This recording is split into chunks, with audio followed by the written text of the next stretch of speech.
Hallelujah. Good morning. ಮತ್ತೊಂದು ಪುನರುತ್ಥಾನದ ದಿನವನ್ನು ಕರ್ತನು ನಮಗೆ ಅನುಗ್ರಹಿಸಿದ್ದಾರೆ. ಈ ದಿನ ಭಾನುವಾರವಲ್ಲವೋ? ಸಭೆಗೆ ಹೋಗ್ಬೇಕಲ್ಲವೋ? ಎದ್ದಿದ್ದೀರಾ? ಕಾಲಕೃತ್ಯಗಳೆಲ್ಲ ಮುಗಿಸಿಕೊಂಡಿದ್ದೀರಾ? ವಾಕ್ಯ ಧ್ಯಾನದಿಂದ ಹೃದಯ ಸಿದ್ಧಪಡಿಸಿಕೊಂಡಿದ್ದೀರಾ? ಉದಯಕಾಲದ ಆಹಾರ ತಿನ್ನಲು ತವಕಿಸುತ್ತೇವೆ, ಕಾಫಿ ಕುಡಿಯಲು ತವಕಿಸುತ್ತೇವೆ. ಮತ್ತೆ ದೇವರನ್ನು ಸ್ತುತಿಸಿ ಆತನ ವಾಕ್ಯವನ್ನು ಧ್ಯಾನಿಸುವುದಕ್ಕಾಗಿ ಯಾಕೆ ಆ ಆಸೆ ಇರೋದಿಲ್ಲ? ಸಭೆಗೆ ಹೋಗಿ ಎಲ್ಲರೊಂದಿಗೆ ದೇವರನ್ನು ಆರಾಧಿಸುವುದಕ್ಕಿಂತ ಮುಂಚಿತವಾಗಿ ವೈಯಕ್ತಿಕವಾಗಿ ದೇವರೊಂದಿಗೆ ನಾವು ಸಹವಾಸ ಮಾಡುವುದು ಎಷ್ಟೋ ಅವಶ್ಯಕವಾಗಿದೆ. ಈ ಅನುದಿನದ ಧ್ಯಾನದಲ್ಲಿ ಮೇಲಿಂದ ಮೇಲೆ ನಾವು ವಾಕ್ಯ ಧ್ಯಾನಿಸುವುದಕ್ಕಾಗಿ ಮತ್ತೊಂದು ಅವಕಾಶ ದೇವರು ಕೊಟ್ಟಿದ್ದಕ್ಕಾಗಿ ಆತನನ್ನು ಸ್ತುತಿಸುತ್ತೇನೆ. ಬನ್ನಿ, ಒಂದು ಚಿಕ್ಕ ಪ್ರಾರ್ಥನೆಯೊಂದಿಗೆ ಈ ದಿನ ಚಿಕ್ಕ ಒಂದು ವಾಕ್ಯವನ್ನು ಧ್ಯಾನಿಸಿ ನಮ್ಮನ್ನು ನಾವು ಸಭೆಗೆ ಹೋಗಲು ಸಿದ್ಧಪಡಿಸಿಕೊಳ್ಳೋಣ. ಒಂದು ವೇಳೆ ಈಗಾಗಲೇ ಸಭೆಗೆ ಹೊರಟಿರೋದಾದರೆ ತಿರುಗಿ ಬಂದ ನಂತರ ಕೇಳಿರಿ. ದೇವರ ವಾಕ್ಯ ಎಷ್ಟೇ ಕೇಳಿದ್ರು, ಎಷ್ಟೇ ಧ್ಯಾನಿಸಿದರೂ ಅಷ್ಟೇ ಹೆಚ್ಚಾಗಿ ಆಶೀರ್ವದಿಸಲ್ಪಡ್ತೀರಿ ಎಂದು ಗುರುತಿಸಿರಿ. ಪ್ರಾರ್ಥನೆ. ಪರಿಶುದ್ಧ ದೇವರೇ, ನಿಮಗೆ ವಂದನೆಗಳು. ಮತ್ತೊಂದು ಭಾನುವಾರದಂದು ದೇವರೇ, ನೀವಿದ್ದೀರೆಂದು, ನೀವು ಸಜೀವ ಉಳ್ಳವರಾಗಿದ್ದೀರೆಂದು, ಮರಣವನ್ನು ಜಯಿಸಿದವರಾಗಿದ್ದೀರೆಂದು, ಬೇಗನೆ ಬರಲಿಕ್ಕಿರುವ ಕರ್ತನಾಗಿದ್ದೀರೆಂದು ಜ್ಞಾಪಕ ಮಾಡಿಕೊಳ್ಳಲು ಪ್ರತಿ 6 ದಿನಗಳ ನಂತರ 7ನೆಯ ದಿನದಲ್ಲಿ ನಿಮ್ಮ ಸನ್ನಿಧಿಯಲ್ಲಿ ಕೂಡಿ ಬಂದು ನಮ್ಮನ್ನು ನಾವು ಸಿದ್ಧಪಡಿಸಿಕೊಂಡವರಾಗಿ ನಿಮ್ಮಲ್ಲಿ ಆನಂದಿಸಲು ಅನುಗ್ರಹಿಸಿರುವಂತಹ ಈ ವಿಶ್ರಾಂತಿ ದಿನಕ್ಕೋಸ್ಕರ, ಈ ಪುನರುತ್ಥಾನದ ದಿನಕ್ಕೋಸ್ಕರ ನಿಮಗೆ ಸ್ತುತಿಗಳನ್ನು ಸಲ್ಲಿಸುತ್ತೇನೆ. ಸಭೆಯಲ್ಲಿ ನಿಮ್ಮ ಸನ್ನಿಧಿಯನ್ನು ಅನುಭವಿಸುವ ಹಾಗೆ, ವೈಯಕ್ತಿಕವಾಗಿ ನಿಮ್ಮೊಂದಿಗೆ ಸಹವಾಸ ಮಾಡುವ ಹಾಗೆ, ದಿನವಿಡೀ ನಿಮ್ಮ ಸುವಾರ್ತೆಯನ್ನು ಪ್ರಕಟಿಸುವ ಹಾಗೆ, ನಿಮ್ಮ ದೊಡ್ಡ ದೊಡ್ಡ ಕಾರ್ಯಗಳನ್ನು ಧ್ಯಾನಿಸುವಂತೆ ನಮಗೆ ಸಹಾಯ ಮಾಡಿರೆಂದು ಕ್ರಿಸ್ತನ ನಾಮದಲ್ಲಿ ಬೇಡುತ್ತೇನೆ ತಂದೆಯೇ, ಆಮೇನ್. ಓಕೆ ಪ್ರೇಯರೇ, ಮತ್ತ್ಯಾಕೆ ಸಭೆಗೆ ಹೋಗಬೇಕು? ಸಭೆ ಅನ್ನುವಾಗ ನಾವೇ ದೇವರ ಆಲಯವಾಗಿದ್ದೇವಲ್ಲವೇ? ಎಸ್, ದೇವರ ವಾಕ್ಯ ಹಾಗೆಯೇ ಹೇಳುತ್ತೆ. ನೀವು ದೇವರ ಆಲಯವಾಗಿದ್ದೀರೆಂದು ನಿಮಗೆ ಗೊತ್ತಿಲ್ಲವೋ? ಯಾವನಾದರೂ ದೇವರ ಆಲಯವನ್ನು ಹಾಳು ಮಾಡುವುದಾದರೆ ನಾನು ಅವನನ್ನು ಹಾಳು ಮಾಡುವೆನೋ ಅಂದಿದ್ದಾರೆ. ನಮ್ಮ ದೇಹ ದೇವರ ಆಲಯವಾಗಿದೆ. ದೇವರು ಎಲ್ಲಾ ಕೆಲಸಗಳಿಗೋಸ್ಕರ ಎಲ್ಲಾ ಅವಯವಗಳನ್ನು ನಮಗೆ ಕೊಟ್ಟಿದ್ದಾರೆ. ಹೃದಯವನ್ನು ಅದರಲ್ಲಿ ಆತನೇ ನೆಲೆಸುವುದಕ್ಕಾಗಿ ಕೊಟ್ಟಿದ್ದಾರೆ. ನಿಮ್ಮ ಹೃದಯದಲ್ಲಿ ದೇವರಿಗೆ ನೀವು ಮುಖ್ಯವಾದ ಸ್ಥಾನ ಕೊಟ್ಟಾಗ ನಿಮ್ಮ ಹೃದಯದೊಳಗೆ ನೀವು ಆತನನ್ನು ಸೇರಿಸಿಕೊಂಡಿದ್ದೀರಿ ಎಂದರ್ಥ. ಹೃದಯ ಸಿಂಹಾಸನದ ಮೇಲೆ ಆತನು ಆಸೀನರೂಢನಾಗಿದ್ದಾನೆ ಎಂದರ್ಥ. ಹಾಗಾದರೆ ನಿಜವಾಗ್ಲೂ ನಮ್ಮ ಹೃದಯದಲ್ಲಿ ಯೇಸು ಇರೋದಾದ್ರೆ, ನಾವು ಆತನೊಂದಿಗಿರೋದಾದ್ರೆ, ಆತನು ನಮ್ಮೊಂದಿಗಿರೋದಾದ್ರೆ, ನಾವು ಆತನೊಂದಿಗೆ ಆತನ ಆಲಯದಲ್ಲಿ ಆತನ ಮಕ್ಕಳೆಲ್ಲರೊಂದಿಗೆ ಸೇರಿ ಆತನನ್ನು ಆರಾಧಿಸಬೇಕೆಂಬ ತವಕ ನಮಗಿರುತ್ತೆ. ಹೌದಲ್ಲವೇ? ನಿಮ್ಮ ಆಸೆ ಎಲ್ಲಿರುತ್ತೋ ಆ ಕಡೆಗೆ ನೀವು ಸೆಳೆಯಲ್ಪಡ್ತೀರಿ. ಸಿನಿಮಾದ ಆಸೆ ಉಳ್ಳವನು ಸಿನಿಮಾಗೆ, ಬಾರಿನ ಆಸೆ ಉಳ್ಳವನು ಬಾರಿಗೆ, ಪಾಪ ಮಾಡಲು ತವಕಿಸುವವನು ಪಾಪ ಮಾಡ್ತಾನಲ್ವೇ? ಆದರೆ ಕರ್ತನಿಗೋಸ್ಕರ, ಕರ್ತನ ಸನ್ನಿಧಿಗೋಸ್ಕರ ದೇವರ ಮಕ್ಕಳಾದ ನಾವು ಆಸೆ ಪಡಬೇಕು. ದಾವೀದನು ಒಮ್ಮೆ ಚಿಕ್ಕ ಕುರುಬನಾಗಿರ್ತಾ ಇದ್ದ. ಆದರೆ ದೊಡ್ಡ ಚಕ್ರವರ್ತಿ ಆದ ನಂತರವೂ ಕೂಡ ದೇವರೊಂದಿಗೆ ಯಾವಾಗಲೂ ಸಹವಾಸ ಮಾಡಬೇಕೆಂಬ ಆಸೆ ಇರ್ತಾಯಿತ್ತು. ದೇವರನ್ನು ಹಾಡಿ ಸ್ತುತಿಸಬೇಕೆಂಬ ಆಸೆ ಇರ್ತಾಯಿತ್ತು. ಯಾರೋ ಒಬ್ರು ಗಿಟಾರ್ ಆಗಲಿ ಸಿತಾರವಾಗಲಿ ಕೊಡಿಸಲಿಲ್ಲ ಅವನಿಗೆ. ತಾನೇ ತನ್ನ ಸ್ವಂತ ಕೈಯಾರೆ ತಂತಿಯಿಂದ ಒಂದು ಇನ್ಸ್ಟ್ರೂಮೆಂಟ್ ಮಾಡಿಕೊಂಡು ಅದನ್ನು ಕಂಡುಹಿಡಿದಿದ್ದ ದಾವೀದನು ಆ ವಾದ್ಯ ನುಡಿಸುತ್ತಾ, ಸಿತಾರವನ್ನು ನುಡಿಸುತ್ತಾ, ಅಡವಿ ಗಿಡಗಳ ಎಲೆಗಳೆಲ್ಲ ಚಪ್ಪಾಳೆ ತಟ್ಟುವಾಗ, ಮರಗಳೆಲ್ಲ ಶಬ್ದ ಮಾಡುತ್ತಿರುವಾಗ, ನದಿಗಳೆಲ್ಲ ಚಪ್ಪಾಳೆ ತಟ್ಟುತ್ತಿರುವಾಗ, ಸೃಷ್ಟಿಯೆಲ್ಲ ದೇವರನ್ನು ಸ್ತುತಿಸುವಾಗ, ಸೃಷ್ಟಿಯೊಂದಿಗೆ ಐಕ್ಯಗೊಂಡು ದೇವರನ್ನು ಆರಾಧಿಸುತ್ತಾ ಇದ್ದ. ದೇವರನ್ನು ಪ್ರೀತಿಸಿರುವುದರಿಂದ ದೇವರು ಅವನನ್ನು ಆಶೀರ್ವದಿಸ್ತಾರೆ, ದೇವರು ಅವನನ್ನು ಆರಿಸಿಕೊಳ್ತಾರೆ, ದೇವರು ಅವನನ್ನು ಅಭಿಷೇಕಿಸುತ್ತಾರೆ. ಆ ದಾವೀದನು ದೊಡ್ಡ ಚಕ್ರವರ್ತಿ ಆದ ನಂತರ ದೇವರನ್ನು ಮರೆಯಲಿಲ್ಲ ಪ್ರಿಯರೇ. ದೇವರ ಆಲಯವನ್ನು ಮರೆಯಲಿಲ್ಲ.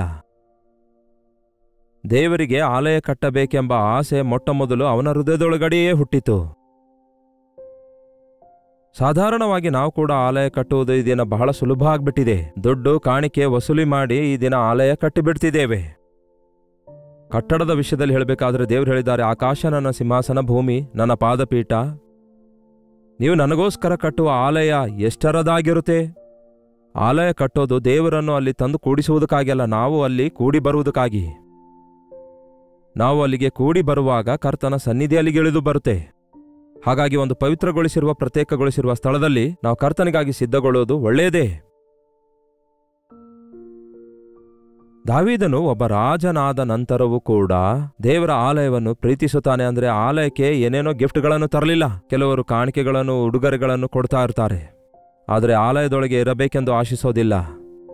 ಈ ದಿನ ಬಹಳಷ್ಟು ಜನ ಸಭೆಗೆ ಹೋಗೋದು ಪರಮಾಧಿಕಾರ ಚಲಾಯಿಸುವುದಕ್ಕಾಗಿ, ಹಾಡನ್ನು ಹಾಡುವುದಕ್ಕಾಗಿ, ಅಲ್ಲಿರುವಂತಹ ಕಾರ್ಯಕ್ರಮಗಳನ್ನು ನಡೆಸುವುದಕ್ಕಾಗಿ. ಆದರೆ ಅಲ್ಲಿ ನಾವು ದೇವರನ್ನು ಆರಾಧಿಸಲು ಹೋಗ್ತಿದ್ದೇವೆ ಎಂಬ ದೃಷ್ಟಿಕೋನ ಹೊಂದಿದವರು ಎಷ್ಟು ಜನ ಆಗಿದ್ದಾರೆ? ಅಷ್ಟಕ್ಕೂ ನೀವು ಸಭೆಗೆ ಹೋಗ್ತಾ ಇದ್ದೀರಾ? ಖಚಿತವಾಗಿಯೂ ಪ್ರತಿ ಭಾನುವಾರ ದೇವರ ಆಲಯಕ್ಕೆ ನಾವು ಹೋಗುವವರಾಗಿರಬೇಕು. ಮುಖ್ಯವಾಗಿ ಈ ದಿನಮಾನಗಳಲ್ಲಿ ಖಚಿತವಾಗಿಯೂ ನಾನು ಎವ್ರಿ ಡೇ ಪ್ರತಿದಿನ ಹೇಳ್ತಿದ್ದೇನೆ. ಯಾಕೆಂದ್ರೆ ಒಂದು ಟೈಮಲ್ಲಿ ಲಾಕ್ಡೌನ್ನಲ್ಲಿ ಲೈವ್ನಲ್ಲಿ ವೀಕ್ಷಿಸುತ್ತಾ ಇದೇ ಚೆನ್ನಾಗಿದೆ, ಚರ್ಚ್ಗೆ ಹೋಗೋದಿದ್ರೂ ನಡೆಯುತ್ತೆ, ಚೆನ್ನಾಗಿದೆ ಅಂದ್ಕೊಂಡ್ರೆ ನಡೆಯೋದಿಲ್ಲ. ಕೆಲವರು ಬಿಟ್ಟು ಬಿಡುವ ಪ್ರಕಾರ ಸಭೆಯಾಗಿ ಕೂಡಿ ಬರುವುದನ್ನು ಬಿಟ್ಟು ಬಿಡಬಾರದೆಂದು ಬೈಬಲ್ ಹೇಳುತ್ತದೆ. ದಾವೀದನು ಅನುಭವಪೂರ್ವಕವಾಗಿ ಬರೆದ 84ನೇ ಕೀರ್ತನೆ 10ನೇ ವಚನ ಹೇಳುತ್ತೆ, ನಿನ್ನ ಆಲಯದ ಅಂಗಳಗಳಲ್ಲಿ ಕಳೆದ ಒಂದು ದಿನವು ಬೇರೆ 1000 ದಿನಗಳಿಗಿಂತ ಉತ್ತಮವಾಗಿದೆ. ನೀವು ಬಹಳಷ್ಟು ಸಾರಿ ಓದಿರ್ತೀರಿ, ಕೇಳಿರ್ತೀರಿ, ಹಾಡು ಕೂಡ ಹಾಡಿರ್ತೀರಿ ಈ ವಚನದ ಮೇಲೆ. ಆದರೆ ಆಳವಾಗಿ ಧ್ಯಾನಿಸಿದೀರಾ? ದೇವರ ಆಲಯದಲ್ಲಿ ಒಂದು ದಿನ ಕಳೆಯುವಂಥದ್ದು ಜಸ್ಟ್ 24 ಅವರ್ಸ್. ಒಂದು ಮೀಟಿಂಗಿಗೆ ಹೋಗುವಂಥದ್ದೇ ಈ ದಿನ. ಪೂರ್ವಕಾಲದಲ್ಲಿ ಭಾನುವಾರದ ಮೀಟಿಂಗ್ ಅನ್ನುವಾಗ ಬೆಳಗ್ಗೆ 8-9 ಗಂಟೆಗೆ ಪ್ರಾರಂಭಿಸಿ ಮಧ್ಯಾಹ್ನ 3-4 ಗಂಟೆವರೆಗೂ ಇರ್ತಾ ಇತ್ತು. ಒಂದೇ ಆರಾಧನೆಯಲ್ಲಿ ಎಲ್ಲರೂ ಹಾಡಿ ಆರಾಧಿಸಿ ದೇವರ ವಾಕ್ಯ ಕೇಳಿ ಕನಿಷ್ಠ 100 ರೆಫರೆನ್ಸಸ್ಗಳನ್ನು ಓದಿ 8-9 ಸ್ಟ್ಯಾಂಜಸ್ ಇರುವಂತಹ ಒಂದು 5-6 ಹಾಡುಗಳನ್ನು ಹಾಡಿ, ಇಲ್ಲವೇ 10 ಹಾಡುಗಳು ಕೂಡ ಹಾಡ್ತಿದ್ರು. ಆದರೆ ಈ ದಿನ ಹೇಗಿದೆ? 1 ಹಾಡು, 2 ಹಾಡು, ಶಾರ್ಟ್ ಮೆಸೇಜ್, ಒಂದು 20 ಮಿನಿಟ್ಸ್ ಮೆಸೇಜ್, ಇನ್ನಷ್ಟೇ ಮುಗಿದೋಯ್ತು. ಫಸ್ಟ್ ಸರ್ವಿಸ್ ಆಯ್ತು, ಹೊರಟೋಗ್ರಿ. ಸೆಕೆಂಡ್ ಸರ್ವಿಸ್, ಥರ್ಡ್ ಸರ್ವಿಸ್ ಅನ್ನುತ್ತಾ ಒಂದು ದಿನ ಅಲ್ಲ, 1 ಗಂಟೆಯೂ ಕೂಡ ನಾವು ಸರಿಯಾಗಿ ಪೂರ್ತಿಯಾಗಿ ದೇವರ ಆಲಯದಲ್ಲಿ ಮನಪೂರ್ವಕವಾಗಿ ಕಾಲ ಕಳೆಯಲಿಕ್ಕಾಗ್ತಿಲ್ಲ. ಅದಕ್ಕೆ ನಮ್ಮ ಜೀವಿತದಲ್ಲಿ ಆಧ್ಯಾತ್ಮಿಕವಾದ ಫಲಗಳನ್ನು ಕಾಣುತ್ತಾ ಇಲ್ಲ. ನಿನ್ನ ಆಲಯದಲ್ಲಿ ಕಳೆದ ಒಂದು ದಿನವು 1000 ದಿನಗಳಿಗಿಂತಲೂ ಶ್ರೇಷ್ಠವಾಗಿದೆ. 1000 ದಿನಗಳು ಅಂದ್ರೆ ಅರ್ಥ ಏನು ಪ್ರಿಯರೇ? ನಿಯರ್ಲಿ 3 ಇಯರ್ಸ್, 3 ವರ್ಷಗಳಿಗಿಂತಲೂ, ಅಂದರೆ 3 ವರ್ಷಗಳವರೆಗೂ ನೀವು ಸಂಪಾದಿಸಿದ ಆದಾಯಕ್ಕಿಂತಲೂ, ನೀವು ಪಟ್ಟ ಪ್ರಯಾಸಕ್ಕಿಂತಲೂ, ನೀವು ಹೊಂದಿದ ಪ್ರತಿಫಲಕ್ಕಿಂತಲೂ ಒಂದು ದಿನ ದೇವರ ಆಲಯದಲ್ಲಿ ಇರುವ ಪ್ರತಿಫಲವೇ ಹೆಚ್ಚಾಗಿದೆ. ನಂಬಿ ಪ್ರಿಯರೇ, 3 ವರ್ಷಗಳವರೆಗೂ ನೀವು ಕೆಲಸಕ್ಕೆ ಹೋಗಿ ಬಂದು ನೀವು ಸಂಪಾದಿಸಿರುವ ಆ ಸಂಬಳದಿಂದ ನಿಮಗೆ ದೊರಕಿರುವ ಲಾಭಕ್ಕಿಂತಲೂ ಒಂದು ದಿನ ದೇವರ ಸನ್ನಿಧಿಯಲ್ಲಿ ಮನಪೂರ್ವಕವಾಗಿ ನೀವು ಕಳೆಯುವಾಗ ನಿಮಗುಂಟಾಗುವ ಆಶೀರ್ವಾದ ಬೆಲೆಯುಳ್ಳದಾಗಿರುತ್ತೆ. ಏನ್ ಬ್ರದರ್, ಹೀಗೆ ಆಲಯಕ್ಕೆ ಹೋದ್ರೆ ನಮ್ಗೆ ಎಲ್ಲಿಂದ ದುಡ್ಡು ಬರ್ತೆ? ದೇವ್ರು ಅಂದ್ರೆ ತಿನ್ನಲಿಕ್ಕೆ ಊಟ ಸಿಗುತ್ತಾ ಎಂದು ಆರ್ಗ್ಯುಮೆಂಟ್ ಮಾಡ್ತಾರೆ ಕೆಲವರು. ಯಸ್, 6 ದಿನ ಕಷ್ಟಪಡಿರಿ, ದೇವರೇ ಹೇಳಿದ್ದಾರೆ. ನಿಮ್ಮ ಕುಟುಂಬಕ್ಕೋಸ್ಕರ ಕಷ್ಟಪಡಿರಿ, ಹೊಟ್ಟೆಗೋಸ್ಕರ ಕಷ್ಟಪಡಿರಿ. ಒಂದೇ ದಿನ ಅಲ್ಲವೋ ದೇವ್ರು ಕೇಳಿರೋದು? 6 ದಿನಗಳವರೆಗೂ ಪ್ರಯಾಸ ಪಡಿರಿ. 7ನೇ ದಿನ ನನ್ನ ಸನ್ನಿಧಿಯಲ್ಲಿ ನನ್ನ ಆಶೀರ್ವಾದಕ್ಕಾಗಿ ಕಾದಿರಿ. ನಿಮ್ಮ ಕಷ್ಟಾರ್ಜಿತ ಆಶೀರ್ವದಿಸಲ್ಪಡಬೇಕಾದ್ರೆ ದೇವರ ಆಶೀರ್ವಾದ ಬೇಕು. ಅದಕ್ಕೆ ಕೋಟ್ಯಾಧೀಶ್ವರನ್ ಏನಾದ್ರೂ ಕಾರ್ಕೊಂಡ್ರೆ ಮೊದಲು ದೇವರಿಂದ ಪೂಜೆ ಮಾಡಿಸಿಕೊಳ್ಳದೆ, ಪ್ರಾರ್ಥಿಸಿಕೊಳ್ಳದೆ ಅದನ್ನು ತಕೊಂಡೋಗಲ್ಲ. ಯಾಕೆಂದರೆ ದೇವರ ಕಾವಲು ಬೇಕು. ಒಂದು ಹೊಸ ಮನೆ ಕಟ್ಕೊಳ್ಳುವಾಗ ತನ್ನ ಸಂಪಾದನೆಯಿಂದ ಅವನು ಮನೆ ಕಟ್ಕೊಂಡ್ರು ಕೂಡ ಆ ಮನೆ ಪ್ರತಿಷ್ಠೆಗಾಗಿ ಅದನ್ನು ಪೂಜೆ ಮಾಡಿಸಿದ ಹೊರತು, ಅದನ್ನು ಪ್ರತಿಷ್ಠಿಸಿದ ಹೊರತು, ದೈವ ಸೇವಕರನ್ನು ಕರೆಸಿ ಪ್ರಾರ್ಥನೆ ಮಾಡಿಸಿಕೊಂಡ ಹೊರತು ಆ ಮನೆಯೊಳಗೆ ಸೇರೋದಿಲ್ಲ. ಕಾರಣವೇನು? ಎಷ್ಟಿದ್ರೂ ಕೂಡ ದೇವರ ಆಶೀರ್ವಾದ ಬೇಕು. ಒಂದು ದಿನ ದೇವರಿಗೆ ಕೊಟ್ಟು ನೋಡಿರಿ. ನಿಮ್ಮ ಜೀವಿತದಲ್ಲಿ 3 ವರ್ಷಗಳವರೆಗೂ ನೀವು ಪಟ್ಟ ಪ್ರಯಾಸಕ್ಕಿಂತಲೂ ಹೆಚ್ಚಾದ ಪ್ರತಿಫಲ ನಿಮಗೆ ದೊರಕುತ್ತದೆ. ಕೆಲವರು ವರ್ಷಗಳವರೆಗೂ ಸಂಪಾದಿಸಿರುವ ಸಂಪಾದನೆ ಎಲ್ಲ ಓವರ್ನೈಟ್ ಅಲ್ಲಿ ಕಳ್ಕೊಂಡಿರುವುದನ್ನು ನೋಡ್ತೇವಲ್ಲವೇ? ಬದುಕೆಲ್ಲ ಪ್ರಯಾಸ ಪಟ್ಟರೂ ಕೂಡ ಯಾವ ಪ್ರತಿಫಲವಿಲ್ಲದೆ ಕೊನೆಗೆ ಸಾಲಕ್ಕಾಗಲಿ ರೋಗಕ್ಕಾಗಲಿ ಒಳಗಾಗುವುದನ್ನು ನೋಡ್ತೇವಲ್ಲವೇ? ಅವರಿಗೆ ಆಶೀರ್ವಾದವಿಲ್ಲ. ದೇವರ ಸನ್ನಿಧಿಯಲ್ಲಿ ನೀವು ಒಂದು ದಿನ ಕಳೆಯುವಾಗ ನಿಮ್ಮ ಆರೋಗ್ಯ ಸರಿಯಾಗಿರುತ್ತೆ, ನಿಮ್ಮ ಕುಟುಂಬ ಸಮಾಧಾನವಾಗಿರುತ್ತೆ, ನಿಮಗೆ ಮನಃಶಾಂತಿ ದೊರಕುತ್ತದೆ, ನೀವು ಮಾಡುವುದೆಲ್ಲ ಸಫಲವಾಗುತ್ತೆ. ನೀವು ದೇವರ ಬೇಲಿಯ ಅಡಿಯಲ್ಲಿರ್ತೀರಿ. ನಂಬುವುದಿಲ್ಲವೋ? ನಾನು ನೋಡಿದ್ದೇನೆ ಪ್ರಿಯರೇ, ನಂಬಿಗಸ್ತರಾದ ವಿಶ್ವಾಸಿಗಳ ಜೀವಿತದಲ್ಲಿ ಈ ಆಶೀರ್ವಾದಗಳೆಲ್ಲವೂ ಇರುವುದನ್ನು ನಾನು ನೋಡಿದ್ದೇನೆ. ನಂಬಿಗಸ್ತರಾಗಿ ಸೇವೆ ಮಾಡುವ ಸೇವಕರ ಜೀವಿತದಲ್ಲಿ ಇಂತಹ ಆಶೀರ್ವಾದಗಳನ್ನು ನಾನು ನೋಡಿದ್ದೇನೆ. ದೇವರನ್ನು ಪ್ರೀತಿಸಿರಿ ಪ್ರಿಯರೇ, ಆಶೀರ್ವಾದಗಳೇ ನಿಮ್ಮನ್ನು ಹುಡುಕಿಕೊಂಡು ಬರ್ತವೆ. ನಿನ್ನ ಆಲಯದಲ್ಲಿ ಕಳೆದ 1 ದಿನವು 1000 ದಿನಗಳಿಗಿಂತಲೂ ಶ್ರೇಷ್ಠವಾಗಿದೆ. ಭಕ್ತಿಹೀನರ ಗುಡಾರಗಳಲ್ಲಿ ವಾಸಿಸುವುದಕ್ಕಿಂತ, ಭಕ್ತಿಹೀನರ ಔತಣದಲ್ಲಿ ಪಾಲ್ಗೊಳ್ಳುವುದಕ್ಕಿಂತ, ಮದುವೆಗಳಲ್ಲಿ ಪಾಲ್ಗೊಳ್ಳುವುದಕ್ಕಿಂತ, ಫಂಕ್ಷನ್ಸ್ಗಳಲ್ಲಿ ಹರ್ಷಿಸುವುದಕ್ಕಿಂತ, ತಿಂದು ಕುಡಿದು ಡಾನ್ಸ್ ಮಾಡುವುದಕ್ಕಿಂತ, ದೊಡ್ಡ ದೊಡ್ಡ ಕೂಟಗಳಿಗೆ ಆಹ್ವಾನಿಸಲ್ಪಟ್ಟು ಉನ್ನತವಾದ ಆ ವೇದಿಕೆ ಹತ್ತಿ ಕೂತ್ಕೊಂಡು ಸನ್ಮಾನ ಮಾಡಿಸಿಕೊಳ್ಳುವುದಕ್ಕಿಂತ, ಎಲ್ಲರಿಂದಲೂ ಹೊಗಳಿಸಿಕೊಳ್ಳುವುದಕ್ಕಿಂತ, ಇದನ್ನ ಮನುಷ್ಯರಿಗೆ ಅದೇ ಬೇಕು, ಮನುಷ್ಯರ ಹೊಗಳಿಕೆ ಬೇಕು. ದುಡ್ಡು ಕೊಟ್ಟು ಮನುಷ್ಯರಿಂದ ಹೊಗಳಿಸಿಕೊಳ್ತಿದ್ದಾರೆ ಈ ದಿನ ಹೊಸದಾಗಿ. ಅವರೇ ಸ್ವತಃ ದುಡ್ಡು ಕೊಟ್ಟು ಬುಕ್ಕೆಗಳನ್ನು ಕೊಡಿಸಿ ಜನರೆಲ್ಲರ ಮುಂದೆ ಕೊಡುವಂತೆ ಮಾಡ್ತಾರೆ. ಏನಿದು ವಿಚಿತ್ರ! ತಮ್ಮನ್ನು ಹೊಗಳುವಂಥವರನ್ನೆಲ್ಲ ಸುತ್ತಲೂ ಸೇರಿಸಿಕೊಂಡು, ತಮ್ಮ ವಿಷಯದಲ್ಲಿ ದೊಡ್ಡದಾಗಿ ಮಾತಾಡುವವರನ್ನು ಸುತ್ತಲೂ ಸೇರಿಸಿಕೊಂಡು, ಇವರು ಅವರಿಗೆ ಹೊಗಳುತ್ತಾರೆ, ಅವರು ಇವರಿಗೆ ಹೊಗಳುತ್ತಾರೆ. ಇದು ಸಭೆಯಲ್ಲೂ ಕೂಡ ಸೇರಿದೆ. ಇದು ಎಷ್ಟು ಭಯಂಕರವಾಗಿದೆ ನೋಡಿ.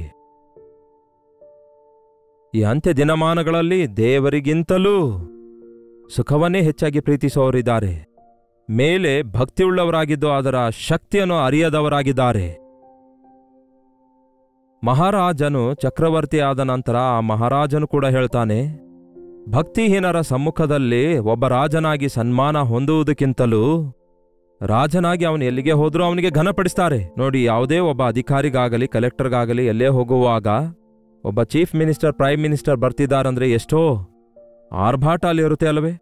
ಅಂತಹ ಆರ್ಭಾಟಗಳನ್ನು ಹೊಂದುವುದಕ್ಕಿಂತಲೂ ನನ್ನ ದೇವರ ಆಲಯದಲ್ಲಿರುವಂಥದ್ದು, ಆತನ ಆಲಯದ ದ್ವಾರವನ್ನು ಕಾಯ್ದುಕೊಂಡಿರುವುದೇ ನನ್ನ ಇಷ್ಟ ಅನ್ನುತ್ತಾನೆ.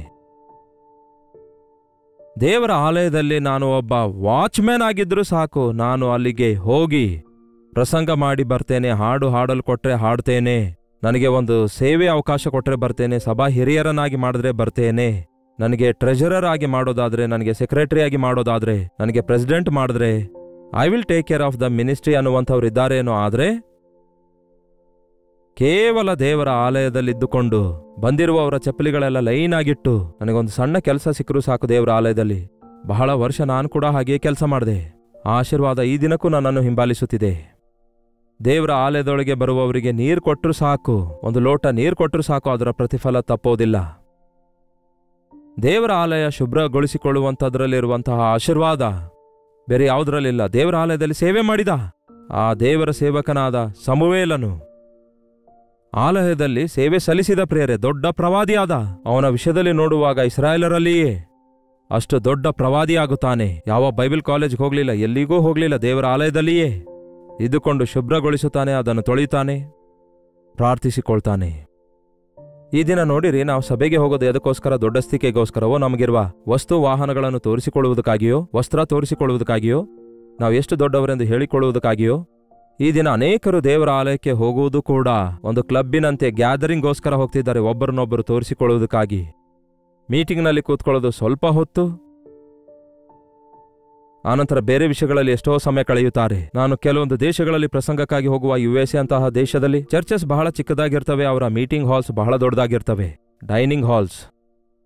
ಮೀಟಿಂಗ್ ಶಾರ್ಟ್ ಆಗಿರುತ್ತೆ, ಆನಂತರ ಗಂಟೆಗಳವರೆಗೂ ಅವರೆಲ್ಲರೂ ಸೇರಿ ಊಟ ಮಾಡುತ್ತಾ ಒಬ್ಬರನ್ನೊಬ್ಬರು ಮಾತಾಡಿಕೊಳ್ತಾ ಎಷ್ಟೋ ಸಮಯ ವ್ಯರ್ಥ ಮಾಡುವುದನ್ನು ನೋಡಿ ನನಗೆ ವಿಚಿತ್ರ ಅನಿಸಿತು. ಆ ಟ್ರೆಂಡ್ ಈಗ ನಮ್ಮ ದೇಶದಲ್ಲಿಯೂ ಕೂಡ ಪ್ರಾರಂಭ ಆಗಿದೆ. ಊಟ ಇದ್ರೇನೆ ಕೂಟಕ್ಕೆ ಬರ್ತಾರೆ, ಊಟಕ್ಕೋಸ್ಕರವೇ ಕೂಟಕ್ಕಾಗಿ ಬರೋರಿದ್ದಾರೆ. ಯೇಸು ಅವತ್ತೇ ಹೇಳಿದ್ದಾರೆ, ನೀವು ಹೊಟ್ಟೆ ತುಂಬಿಸಿಕೊಂಡು ನನ್ನನ್ನು ಹುಡುಕ್ತಾ ಇದ್ದೀರಿ. 5 ರೊಟ್ಟಿ 2 ಮೀನು ತಿಂದು ಯೇಸುವನ್ನು ಎತ್ತಿ ನೀನೇ ನಮ್ಮ ರಾಜನು ಅಂದಿದ್ರಂತೆ. ನೀವು ನಿಜವಾಗ್ಲೂ ನನ್ನನ್ನು ಮೇಲೆ ಕೆತ್ತುತ್ತಲೇ ನಿಮ್ಮ ಹೊಟ್ಟೆ ತುಂಬಿರೋದ್ರಿಂದ, ನಿಮ್ಮ ಅವಶ್ಯಕತೆ ತೀರುವುದರಿಂದ, ನಿಮ್ಮ ಸ್ವಲಾಭಕ್ಕಾಗಿ ನನ್ನನ್ನು ಹುಡುಕುತ್ತಾ ಇದ್ದೀರಿ ಎನ್ನುವಂತೆಯೇ ಈ ದಿನ ಭಕ್ತಿ ಎಂಬ ಭಾವಕ್ಕೆ ಅರ್ಥವಿಲ್ಲದ ಸ್ಥಿತಿಯಲ್ಲಿದ್ದಾರೆ.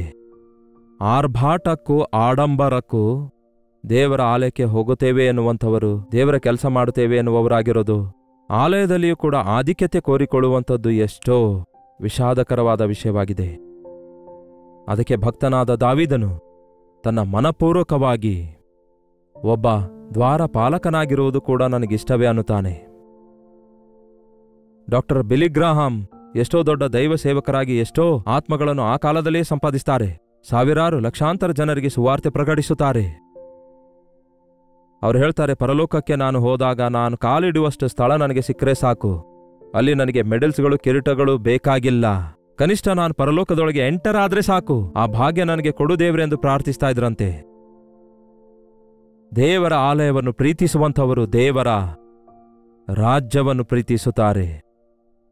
ದೇವಾಲಯ, ಆತನೇ ನಮ್ಮ ದೇವಾಲಯವಾಗಿದ್ದಾನೆ. ಆತನೊಂದಿಗೆ ನಿರಂತರವೂ ಜೀವಿಸಬೇಕಾದರೆ ಆತನಿಗೆ ಸಾಕ್ಷಿಗಳಾಗಿ ನಾವು ಈ ಲೋಕದಲ್ಲಿ ಆತನಿಗೆ ಮಹಿಮೆ ಪಡಿಸುವವರಾಗಿ ಆತನ ಆಲಯದಲ್ಲಿ ಆತನನ್ನು ಆರಾಧಿಸುವವರಾಗಿರಬೇಕು. ಪರಲೋಕದ ಆರಾಧನೆಯಲ್ಲಿ ಭೂಲೋಕದ ಆರಾಧನೆ ಆಯ್ಕೆಗೊಳ್ಳುವ ಹಾಗೆ ನಮ್ಮ ಆರಾಧನೆ ಇರಬೇಕು.